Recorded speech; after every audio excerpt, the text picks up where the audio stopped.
नमस्कार दोस्तों। आज हम एक बहुत ही जरूरी सवाल पर बात करने वाले हैं। सवाल ये है कि जिसे हम डेवलपमेंट या विकास कहते हैं, क्या वो सच में विकास है या कुछ और? इस गहरे विचार को समझने के लिए हम सहारा लेंगे इंडिया की जानी मानी स्कॉलर और एक्टिविस्ट वंदना शिवा के काम का।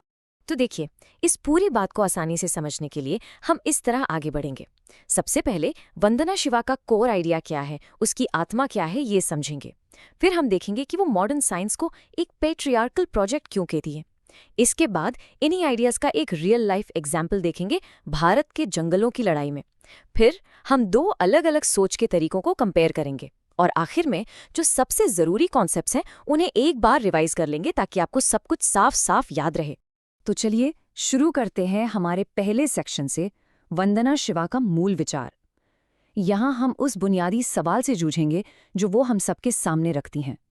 ये जो आधुनिक विकास है, ये असली प्रगति है या भेस बदल कर आया हुआ विनाश? तो वंदना शिवा हैं कौन? वो इको फेमिनिज्म की दुनिया में एक बहुत बड़ी आवाज है। इको फेमिनिज्म मतलब एक ऐसी सोच जो ये मानती है कि जिस तरह से प्रकृति का शोषण होता है और जिस तरह से महिलाओं का दमन होता है, ये दोनों चीजें आपस में गहराई से जुड़ी हुई हैं। उनकी जो ये मशहूर किताब है स्टेइंग अलाइव, इसी पूरे आर्ग्यूमेंट को बहुत ही डिटेल में समझाती है। और यहीं पर वंदना शिवा एक बहुत ही पावरफुल शब्द का इस्तेमाल करती हैं, माल डेवलपमेंट। अब ये क्या है? उनके हिसाब से ये वो डेवलपमेंट है जिसमें लोगों के जीने के साधन से ज्यादा, मतलब सस्टेनेंस से ज्यादा फोकस सिर्फ प्रॉफिट पर होता है। और जब ऐसा होता है तो सबसे ज्यादा चोट पहुंचती है कुदरत को और महिलाओं को। तो शिवा कहती हैं कि ये कोई तरक्की नहीं है, ये तो बस कॉलोनियलिज्म यानी उपनिवेशवाद का ही एक नया रूप है। सवाल उठता है कि ये माल डेवलपमेंट का आइडिया, ये सोच आई कहाँ से? वंदना शिवा कहती हैं कि इसकी जड़ें मॉडर्न साइंस की नींव में हैं, जिसे वो मूल रूप से एक पेट्रियार्कल यानी पुरुष प्रधान प्रोजेक्ट मानती हैं। जरा इस स्लाइड को देखिए। साइंटिफिक रेवोल्यूशन से पहले दुनिया भर में प्रकृति को, नेचर को टेरा माटर यानी एक जिंदा पालन पोषण करने वाली माँ की तरह देखा जाता था, एक फेमिनिन शक्ति। लेकिन इस वैज्ञानिक क्रांति के बाद नजरिया एकदम बदल गया। प्रकृति को एक बेजान, एक डेड चीज माना जाने लगा, सिर्फ एक रिसोर्स जिसे इंसान कंट्रोल करेगा, जिसका वो इस्तेमाल करेगा। और इसके साथ ही प्रकृति की पहचान फेमिनिन से मैस्कुलिन हो गई। और इस नई साइंटिफिक सोच का कोर है रिडक्शनिज्म। रिडक्शनिज्म क्या है? ये एक ऐसा तरीका है जो बड़े बड़े कॉम्प्लेक्स आपस में जुड़े हुए सिस्टम्स को छोटे छोटे टुकड़ों में तोड़कर देखता है और उन टुकड़ों के बीच का जो रिश्ता है उसको पूरी तरह से इग्नोर कर देता है। एक आसान सा एग्जाम्पल है खेती का। एक रिडक्शनिस्ट सोच के लिए खेत बस एक फैक्ट्री है, एक ही तरह की फसल उगाने के लिए। जबकि सच ये है कि वो खेत मिट्टी, पानी, कीड़े मकोड़ों, हवा, सबका एक जिंदा कॉम्प्लेक्स इकोसिस्टम है। तो ठीक है, हमने माइल्ड डेवलपमेंट और रिडक्शनिज्म के बारे में बात की। अब इन आइडियाज को असल दुनिया में काम करते हुए देखते हैं। इसके लिए चलिए चलते हैं हमारे तीसरे सेक्शन की तरफ, भारत के जंगलों की लड़ाई। हमारी परंपरा में जंगल को अरण्यनी या प्रकृति का रूप माना जाता है, मतलब वो शक्ति जो जीवन देती है, जो पैदा करती है। ये जंगल वहां रहने वाले लोगों को सब कुछ देते थे, जिसे 5 Fs कहा जाता है। फूड यानी खाना, फ्यूल यानी जलाने के लिए लकड़ी, फॉडर यानी जानवरों के लिए चारा, फर्टिलाइजर यानी खेती के लिए खाद, और सबसे जरूरी वाटर यानी पानी। आप समझ सकते हैं कि जंगल एक पूरा लाइफ सपोर्ट सिस्टम था। लेकिन फिर ब्रिटिश कॉलोनियलिज्म आया और इस पूरे सिस्टम को उलट पुलट कर दिया। पहले जंगल कॉमन्स होते थे, मतलब सबकी साझी संपत्ति। लेकिन 1878 में पहला फॉरेस्ट एक्ट आया जिसने सरकार का कंट्रोल बढ़ाना शुरू कर दिया। और फिर 1927 के इंडियन फॉरेस्ट एक्ट ने तो हद ही कर दी। इसने स्थानीय लोगों का अपने ही जंगल में जाना, उसको इस्तेमाल करना जुर्म बना दिया। और इन जिंदा जंगलों को ब्रिटिश एम्पायर के लिए सिर्फ टिम्बर माइंस यानी लकड़ी की खदानों में बदल दिया।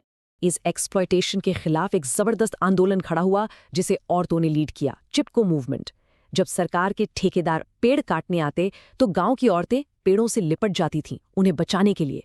उनका नारा, उनका स्लोगन एक बहुत ही सीधा सा सवाल था, जंगल क्या देते हैं? मिट्टी, पानी और साफ हवा। ये एक लाइन में उन्होंने रिडक्शनिस्ट सोच पर करारा हमला किया था, जो जंगल में सिर्फ मुनाफा और लकड़ी देखती। और इसी लड़ाई से हम वंदना शिवा की आर्ग्यूमेंट के बिल्कुल दिल में पहुंच जाते हैं। हमारे चौथे सेक्शन में हम इन दो बिल्कुल अलग सोच के तरीकों को, इन दो पैराडाइम्स को आमने सामने रखेंगे। एक तरफ है सस्टेनेंस यानी जीवन निर्वाह और दूसरी तरफ है सिर्फ प्रॉफिट। अब जरा इस टेबल को देखिए। ये दोनों पैराडाइम्स यानी सोच के तरीकों को बिल्कुल आमने सामने रख देता है। देखिए, एक तरफ है फेमिनिन प्रिंसिपल, यहाँ नेचर को जिंदा माना जाता है, क्रिएटिव जैसे प्रकृति। गोल क्या है? सस्टेनेंस यानी सबका जीवन चलता रहे। तरीका होलिस्टिक, सब चीज़ों को एक साथ जोड़कर देखना। और नतीजा इकोलॉजिकल बैलेंस। अब दूसरी तरफ आइए, मैस्कुलिन/रिडक्शनिस्ट साइंस। यहाँ नेचर क्या है? बस एक बेजान चीज़, एक रिसोर्स। गोल सिर्फ और सिर्फ प्रॉफिट। तरीका रिडक्शनिस्ट, चीज़ों को तोड़ तोड़ कर देखना। और इसका अंजाम वो तो हम जानते हैं, इकोलॉजिकल डिस्ट्रक्शन, पर्यावरण का विनाश। चलिए, अब हम आखिरी सेक्शन में हैं। यहाँ हम इस पूरी चर्चा की जो सबसे ज़रूरी कॉन्सेप्ट्स हैं उन्हें फटाफट रिवाइज कर लेते हैं, ताकि ये कॉन्सेप्ट्स हमेशा के लिए आपके दिमाग में साफ हो जाएं। सबसे पहले मैल डेवलपमेंट, हमेशा याद रखिए, ये वो विकास है जो असल में पर्यावरण को बर्बाद करता है और हाशिए पर खड़े लोगों, खासकर औरतों को नुकसान पहुंचाता है।